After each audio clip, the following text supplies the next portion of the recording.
Hello, good people. Welcome to our glass blowing channel. This is Sim and I'm from the Fusing Shop. In today's glass blowing video, we're going to be learning how to make a really easy, cool opal pendant. So the first thing I'm doing is getting my opals ready. And I have them in a bag and I just put a couple on my graphite paddle. You don't want to touch the opals with your fingers. You want to pick them up with a pair of tweezers when you handle them. And next I am going in with, I think this is a 12 millimeter tube. Normally when you encase an opal, you use a tube with a similar, and there's the reminder. If you guys could just quickly hit that subscribe button for me, that would be awesome. And I appreciate it. Thank you so much.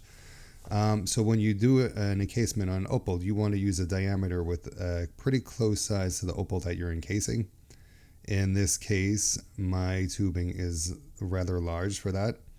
And the reason I did that is because I want to have some extra clear left over when I go to make the loop on this. So I'm using my tweezers. I'm going to grab an opal and I'm going to drop an opal and I'm going to grab an opal again and try to get it in this time. Boom, just drop it right down in the tube. Make sure it goes all the way down. And then you're going to go elbows up position with your glass with the hot end facing downward. And you're going to put the heat on the tip of that tube. You don't want to put it directly on the opal, just put it on that tip. And what's going to happen is the glass, as it gets hot, it's going to start to condense and wrap around the opal, which is exactly what you want to happen. So just go ahead, get some heat in there, rotate the flame, keeping just the tip of your glass in the torch. And unfortunately, you can't see it happening, but the glass is starting to wrap around and encase the opal. And this is just a really fun, cool pendant to make because it looks really awesome and it doesn't require a super high level of skill to do. So I like to do fun, easy things and that people can try without having too much glass blowing experience. And this is why you got to keep your table clear. I actually got poked with a piece of glass when I put it down on the table. So make sure you always keep your work table clean and clear. This way you don't get stuck with a piece of glass. Here I'm just tweezing off a little bit of the end because my opal was a little bit close to the top of my pendant and I wanted closer to the bottom. So I just peeled off some of that clear to get it more towards the center. And now I'm just heating that, melting that back in where I tweeze off that glass. Whenever you pull off glass, be ready because it always leaves like a little what is it called? They have a name for it. I forgot what it's called. But it a blep. It always leaves a little blep on the end. So whether you do it with tubing or rod, you will, and that's, I don't know if you can see the encasement, but the opal is fully encased and clear right now. But you'll always have like a little blep on the end, and you need to either pick that off or melt it back in. Okay, so now I'm getting ready to attach my cold seal, and I'm just condensing a little bit more glass because I'm going to use this rod, this tube, to make a loop. So I'm condensing it and letting it condense down and become solid.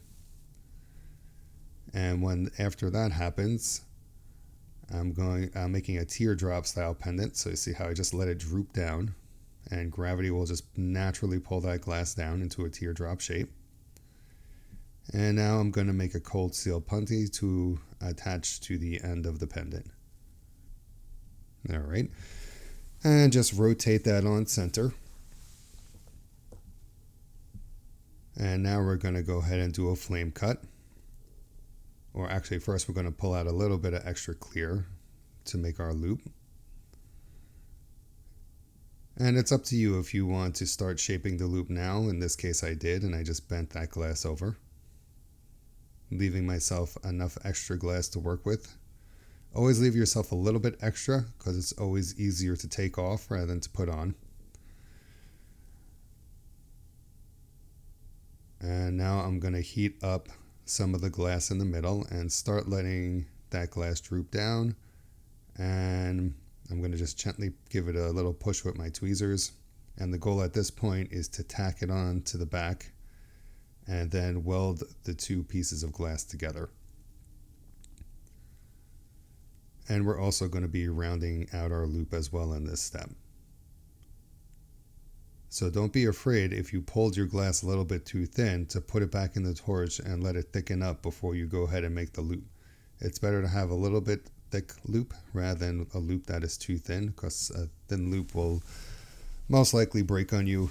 So go ahead and put that glass back in the flame, let that loop condense. Here I'm using my graphite reamer to round it out and make sure everything looks good. See, sharpening up the flame and just working on that weld between the two pieces of glass.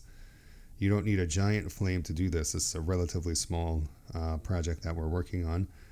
So you can just go with that tiny, precise flame, heat up where the two pieces of glass connect, and just melt it together. If your loop starts to close off, go in there with the reamer and open it up again. You also want to make sure that your loop is centered up and straight. And that's what it looks like. That is the encased opal pendant. There it is. Pretty cool. Pretty cool little piece. And super easy to make. So if you do live in the New York, New Jersey area, come on down to the fusing shop. I'm always happy to have people come in and learn how to melt some glass. The website is thefusingshop.com, or you could email me at yourock@thefusingshop.com, because you guys really do rock, and I appreciate you guys coming and watching my videos and hitting that like button and the subscribe button and giving me your comments. It is all good things, and I appreciate it. I always want to know what I could do better. And while you're here, why don't you check out another cool glass blowing video.